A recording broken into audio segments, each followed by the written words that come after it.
तब इस देश को आजाद होते हुए समय नहीं लगेगा। पुलिस जिस तरीके से बर्बर शोषण कर रही है वो भी एक इतिहास लिखे जाने की प्रक्रिया में है। यह शोषण आज से पहले नजर नहीं आया था। ये नए शोषण का युग है। एक समय था जब इसी पूंजीवाद ने सामंती व्यवस्था के खिलाफ लड़ाई लड़ी थी और ये इंसानियत का नारा बुलंद किया था। आजादी की लड़ाई, महिलाओं की सम्मानता की लड़ाई, महिलाओं के स्वाभिमान की लड़ाई हम तभी जीत सकते हैं जब इस देश के मेहनतकश और मजदूर वर्ग के साथ इस देश की महिलाएं कंधे से कंधा मिलाकर लड़ाई लड़ेंगी। खूनी जो शिकंजा है वो जकड़ा हुआ है। हर रोज 6-6 महीने की बच्चियों पर बलात्कार हो रहा है। जहां युवा महिलाएं सुरक्षित नहीं है, बुजुर्ग महिलाएं सुरक्षित नहीं है, स्कूल कॉलेज की बच्चियां सुरक्षित नहीं है।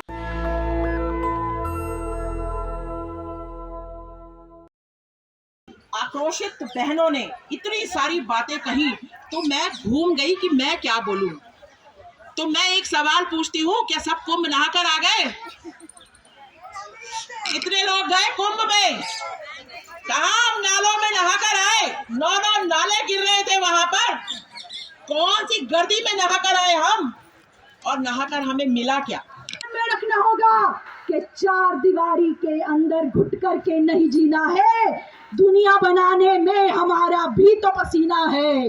अपनी अपनी मर्जी से ये कौन चलाता हमको, जुल्म से लड़ने के बदले में कौन दबाता हमको, और बदलो ऐसी दुनिया जिसका पत्थर का सीना है। तो दोस्तों, आज के दिन फिलिस्तीन की लड़ती हुई महिलाओं से प्रेरणा लेते हुए, वो महिलाएं जो अपने राष्ट्र की आजादी के लिए लड़ रही है, दुनिया भर के अंदर जनवादी संघर्षों के अंदर शामिल महिलाओं से प्रेरणा लेते हुए, खुद भारतवर्ष के अंदर आदिवासी महिलाएं जिस तरह से आज दमन का विरोध कर रही है, उन औरतों से प्रेरणा लेते हुए हम आज एक एक महिला यहाँ महिला दिवस पर ये बात याद रखती है कि दोस्तों, हम लड़ेंगे साथी जब तक लड़ने की जरूरत है। हम लड़ेंगे कि लड़े बगैर यहाँ कुछ मिलता नहीं। हम लड़ेंगे कि लड़ते हुए जो मारे गए उनकी यादों को जिंदा रखने के लिए हम लड़ेंगे साथी। हम लड़ेंगे साथी, हम लड़ेंगे पितृसत्ता के नाश होने तक। हम लड़ेंगे अपनी वास्तविक आर्थिक राजनीतिक समानता के लिए। हम लड़ेंगे साथियों, मेहनत कशों से कंधा मिलाकर स्त्री मुक्ति की निशानी को हाथ में लेकर के इस अन्यायपूर्ण समाज के खिलाफ हम लड़ेंगे। धन्यवाद साथियों। मैं आंदोलनरत महिलाओं को देखा। अगर आपने उस आंदोलन का मुआयना किया होगा, अगर उसको फॉलो किया होगा, तो आप लोगों ने देखा होगा कि आंदोलन की पहली पंक्ति में भी महिलाएं, दूसरी पंक्ति में भी महिलाएं और तीसरी पंक्ति में भी महिलाएं, यानी पूरे आंदोलन का नेतृत्व महिलाओं ने जिस तरीके से किया, इस समाज को बचाने के लिए, इस जलवायु को बचाने के लिए, पूरे विश्व के वातावरण को बचाने के लिए ये अगवा भूमिकाएं महिला निभा रही हैं। और सिर्फ यही आंदोलन नहीं, तमाम पूरे आप इस युग के अंदर आप देख रहे हैं कि जो भी आंदोलन हो रहा है, चाहे वो शाहीन बाग का आंदोलन रहा हो, चाहे वो किसान आंदोलन रहा हो, चाहे वो महिला पहलवानों के खिलाफ हुए अत्याचार के विरोध में हुआ आंदोलन हो, सभी आंदोलनों में महिलाओं ने ही एक महत्वपूर्ण भूमिका निभाई है। साथियों, आप ये भी देख रहे हैं कि इन आंदोलनरत महिलाओं के ऊपर पुलिस जिस तरीके से बर्बर शोषण कर रही है, वो भी एक इतिहास लिखे जाने की प्रक्रिया में है। यह शोषण आज से पहले नजर नहीं आया था। ये नए शोषण का युग है और जिस तरीके से इस शोषण का भी मुकाबला करते हुए हमारे देश की बहनें, हमारे देश की लड़ाकू महिलाएं इस शोषण, इस जुल्म, इस बर्बर तरीके से पुलिस के दमन का सामना करते हुए भी जिस तरीके से आगे बढ़ रही है समाज परिवर्तन में, ये भी अपने आप में काबिले तारीफ है। और हमारे देश के, चाहे विश्व के इतिहास में हम लोगों ने देखा है कि जब नेताजी सुभाष चंद्र बोस ने रानी झांसी रेजिमेंट बनाई थी तो उन्होंने कहा था कि हमें एक रानी लक्ष्मीबाई की जरूरत नहीं है, हमें इस देश में हजारों हजार रानियां चाहिए, लाखों लाख रानियां चाहिए, तभी ये देश बदल पाएगा। आप जानते हैं कि जब आजादी आंदोलन चल रहा था उस समय पर नेताजी सुभाष चंद्र बोस, CR दास जैसे नेताओं को जब जेल में डाल दिया था तो नेताजी सुभाष चंद्र बोस ने बसंती देवी से आग्रह किया था कि अब आपको इस देश के आजादी आंदोलन का नेतृत्व संभालना है। नेताजी सुभाष चंद्र बोस को लोग बोल रहे थे, आप ये क्या कर रहे हैं, आप एक महिला के हाथ में देश के आजादी आंदोलन की बागडोर सौंप रहे हैं। तो नेताजी सुभाष चंद्र बोस ने कहा था कि जब इस देश की आजादी आंदोलन का नेतृत्व महिलाओं के हाथ में होगा तब इस देश को आजाद होते हुए समय नहीं लगेगा। साथियों, वही बात आज आप देख रहे हैं नेताजी सुभाष चंद्र बोस की किस तरीके से सत्य साबित हो रही है।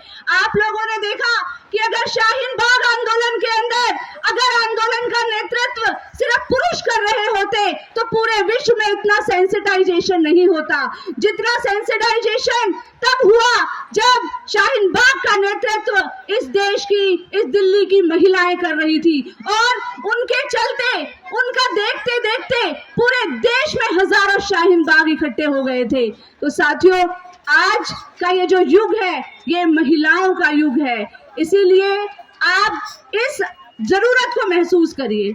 इस जरूरत को महसूस करते हुए आप अपना योगदान दीजिए, क्योंकि आज जो हमारे ऊपर इस देश की 50% महिलाओं के ऊपर जो हमला हो रहा है वो दोहरा शोषण हो रहा है, वो दोहरा हमला हो रहा है। एक तरफ महिलाओं के ऊपर इस पितृसत्ता का जो खूनी जो शिकंजा है वो जकड़ा हुआ है, हर रोज 6-6 महीने की बच्चियों पर बलात्कार हो रहा है, जहां युवा महिलाएं सुरक्षित नहीं है, बुजुर्ग महिलाएं सुरक्षित नहीं है, स्कूल कॉलेज की बच्चियां सुरक्षित नहीं है। और दूसरी तरफ आप देख रहे हैं कि ये जो पूंजीवादी व्यवस्था है, ये कैपिटलिस्ट सिस्टम जो आज मोरीबंद हो चुका है, जो आज मरणासन हो चुका है, ये पूंजीवादी सिस्टम आज अपने आप को बचाने के लिए इन पितृसत्तात्मक जो हथकंडे हैं उनको अपना रहा है। एक समय था जब इसी पूंजीवाद ने सामंती व्यवस्था के खिलाफ लड़ाई लड़ी थी और ये इंसानियत का नारा बुलंद किया था, महिलाओं ने भी उसमें साथ दिया था और पितृसत्ता की बेड़ियों से मुक्त करने के लिए संघर्ष किया था। लेकिन साथियों, दुख की बात यह है कि आज फिर से इन पूंजीवादी सरकारों के द्वारा महिलाओं को बाजार में उतार दिया जा रहा है। जितने भी कंपनियां हैं वो अपना फायदा उठाने के लिए महिलाओं का मानसिक भावनात्मक शोषण कर रही हैं। आज इस बात को समझते हुए हमें एक तरफ पूंजीवादी शोषण के खिलाफ और दूसरी तरफ इस सामंती शोषण के खिलाफ, दोनों के खिलाफ आवाज उठानी होगी। और साथियों, एक अंतिम बात और हमें याद रखनी होगी कि अगर हम ये सोचें कि सिर्फ हम महिला मुक्ति का नारा देकर, अगर हम महिलाओं की समानता का नारा देकर, अगर हम ये सोचें कि हम महिलाओं की लड़ाई को परचम फैलाकर इस लड़ाई को जीत जाएंगे, तो साथियों ये भी हमारी बहुत बड़ी भूल होगी।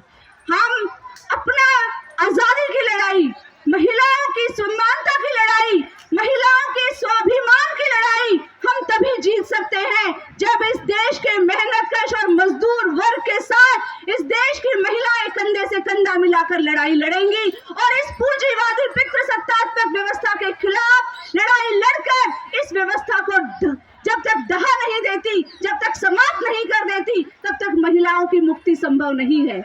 हम आज इस जरूरत को महसूस करते हैं कि हमारी बहनें जो देश भर में संघर्ष कर रही है वो इस देश के मजदूर किसानों के साथ कंधे से कंधा मिलाकर लड़ेंगी, जैसे किसान आंदोलन को विजयी बनाने के लिए महिलाओं ने अपना योगदान दिया। तो साथियों, आज इसी जरूरत को आह्वान करते हुए मैं ऑल इंडिया महिला सांस्कृतिक संगठन की तरफ से आप सभी से इस आंदोलन को और भी ज्यादा तेज करने का आह्वान करती हूँ। इनकलाब जिंदाबाद, महिला आंदोलन जिंदाबाद। नेशनल दस्तक की आपसे गुजारिश है कि अगर इसको बचाना चाहते हैं तो नेशनल दस्तक को सब्सक्राइब करने के लिए रेड कलर के सब्सक्राइब बटन को दबाएं फिर बेल आइकन की घंटी दबाएं।